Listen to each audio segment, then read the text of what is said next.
విశాఖ నగర నడిబొడ్డులో ఎన్నికల నియమావళి ప్రకటించిన తర్వాత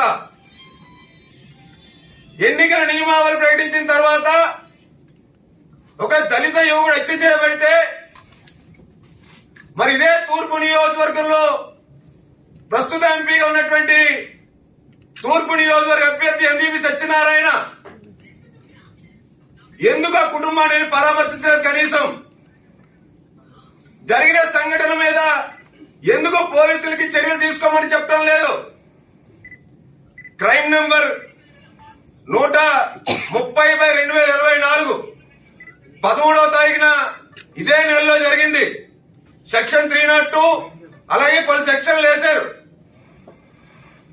13వ తారీఖున జరిగిన హత్య కేసుకి 11 మంది పట్టుబడిన తర్వాత A1 నిందితురాలుగా ఉండి ఇదే వ్యక్తి మాజీ హోంమంత్రి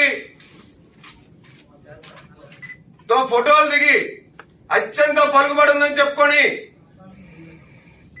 వైసీపీ నాయకురాలని ఎవరు వెనకేసుకొస్తా అన్నారు?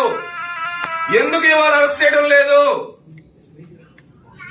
విశాఖ ఎంపీగా ఉన్నటువంటి ఎంవీవీ సత్యనారాయణ వాళ్ళ మాజీ స్మార్ట్ సిటీ కార్పొరేషన్ చైర్మన్ అయినటువంటి జీవీలు ఈ యొక్క A1 నిందితురాలని అరెస్ట్ చేయకుండా దళిత యువకుడు హత్య చేయబడితే ఇవాళ కాపాడుకుంటూ నిందితురాలకి అండగా ఉండి వైసీపీ నాయకురాలకి అండగా ఉండి ఇవాళ వీళ్ళు చేస్తున్నటువంటి వికృత చేష్టలు ఏవైతే ఉన్నాయో ఇవాళ వీళ్ళు సభలు పెట్టి దళితుల ఓట్లు అడిగేది, దళితులు న్యాయం చేస్తామంటుంది.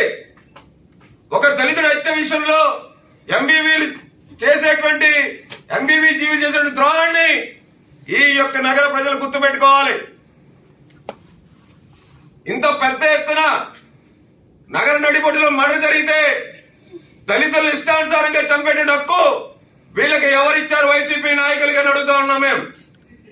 ఒక పక్క దళితులు ప్రాణాలు తీస్తూ దళితులకు మేలు చేస్తామని చెప్పిన జగన్, నిజంగా నీ దగ్గర చిత్తశుద్ధి ఉంటే విశాఖ రెల్లికు లాంటిటువంటి దళితుడిని చంపినటువంటి నీ వైకాపా నేతల్ని ఏ విధంగా శిక్షిస్తావో చెప్పాలి.